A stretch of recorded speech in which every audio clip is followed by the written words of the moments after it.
makinig tayo.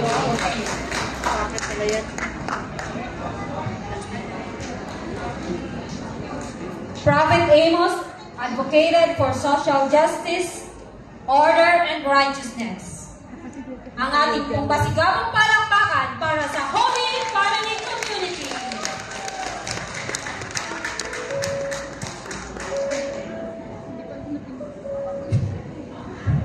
Silipin mo nga.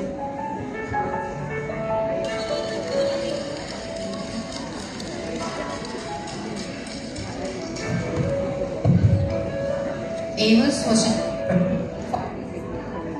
from a Judean village of Tekoa.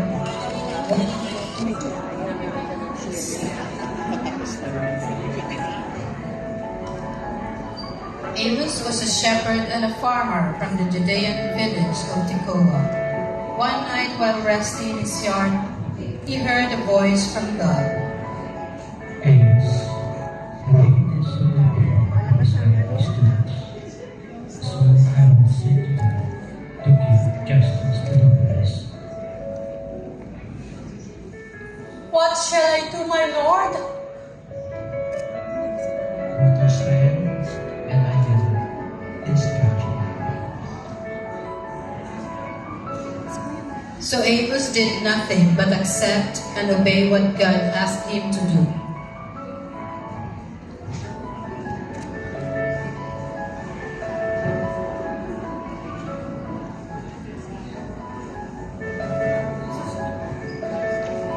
Amos left for Israel. The next day, the sight of the soul of his wife made him really angry. What are you doing to him? Stop it! Stop it! Stop beating him! Who are you? Mind your own business! He didn't pay his debt, so we take him as sick! No! Stop it! Stop it! Then pay his debt!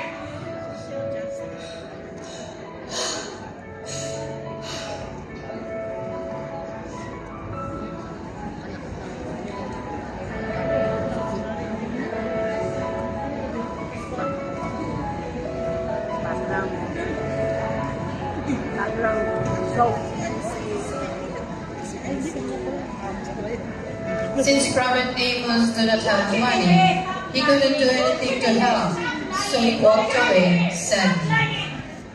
What's happening in here? More! Give me more oil! This is 120 liters! I brought you 40 liters! Stop lying! Give me more oil! Is this the way you're collecting your debts? I thought this is part of the investment.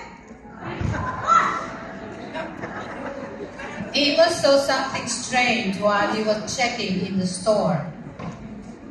Do you have different scale to measure? Who are you? Get out there! Amos opened the box. Is this the way you collect your debts? Do you have anything to measure? No, we use only one. You're cheating and lying. Soldier! Soldier! No! No!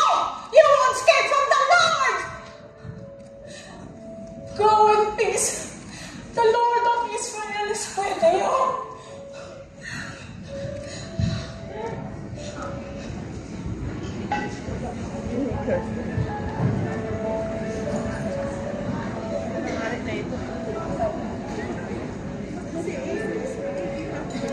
As Amos walked from the shop, he saw people carrying animals to the temple for sacrifice. Excuse me? Where are all you going? You didn't know? They have built a big temple in the Bethel. And we heard that the God's golden altar is very, very beautiful. And why those animals? For sacrifices. Huh? You took advantage of the poor and take their belongings and now you're offering sacrifices to What are you talking about? You are nothing. You are just a stranger here. No! Your hands are stained with human blood! God will not please with your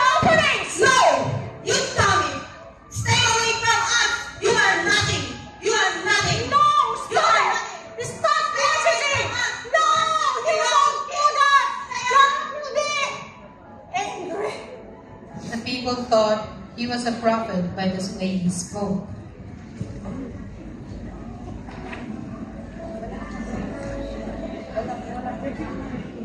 Some people realized that Amos was speaking the truth, and they knew that he was a prophet, but some were not happy. The rich men and landlords were getting upset.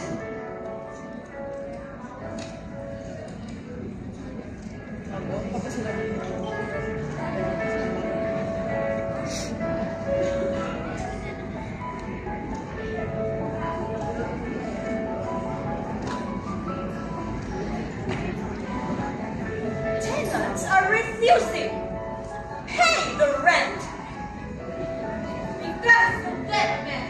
Every Rapikua lives to be frank.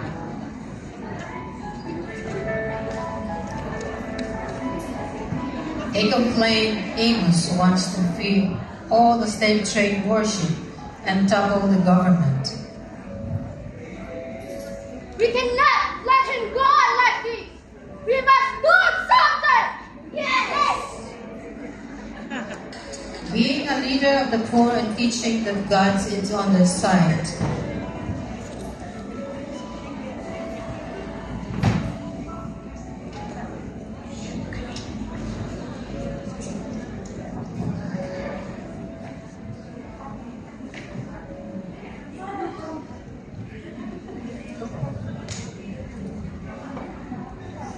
One day Amos was going to a court in Samaria to witness a hearing. This man owes me 1,000 shekels, but he refused to pay. Your Honor, I can borrow 50 shekels. He's lying. He's lying. Your Honor, may I speak to you? The man spoke privately. Listen, if you do me a favor, I will give you 300 shekels. Stop it! You call yourself a judge of Israel? Your Honor, give us justice! He's lying. If you cannot pay them, confiscate his land. Send his wife and children. No, please.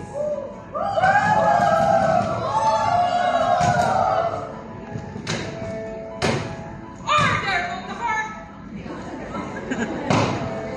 This is not a court. You call yourself a judge of Israel. You are a murderer and robber and not a judge. Listen to the speak of God. I heard the cries of the poor. No one will escape my judgment. Shut up. Guard, take him away. No! No! While soldiers grabbing Amos, he said, if you don't listen to the cries of the poor, then save yourself.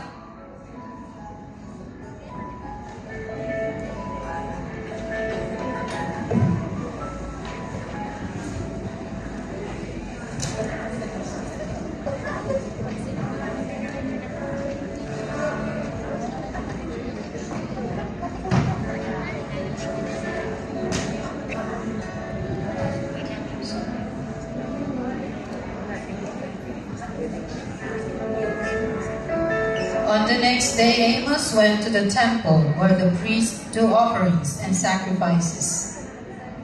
Offer your sacrifice and show your blessings upon us.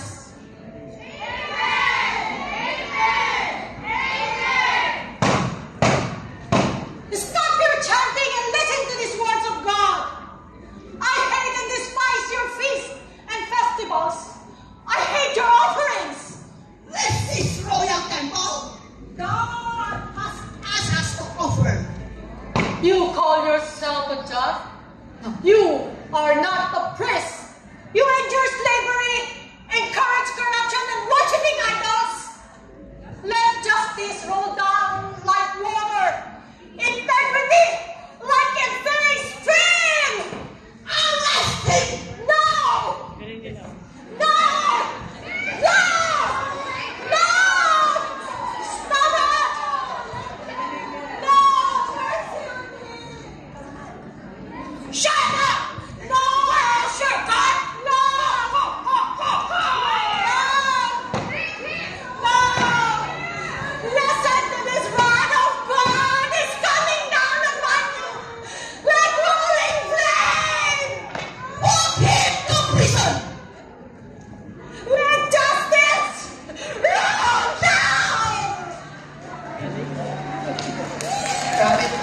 returned to his homeland before he died and buried.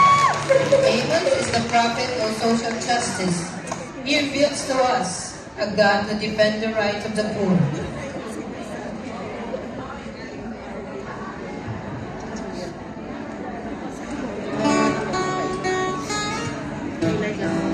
In this time, justice has been recognized for migrant workers.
Na kunting awa,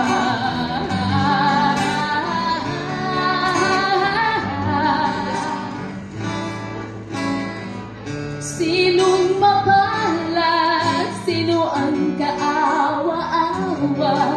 Kami bang halos ang buhay ay inialay sa bansa?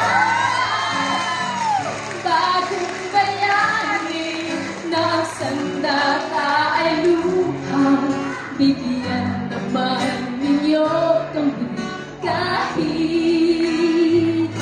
na kunting awa.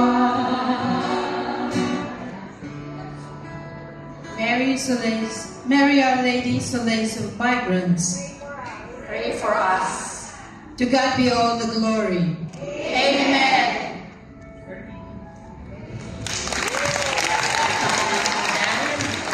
Ang galing-galing! Umiyak yung kasama ko. Yung sana yung pinigilin ko kasi ang intense! Nakita ko rin mga sister nagtuluan ng mga luha. Ang intense talaga, matari ako.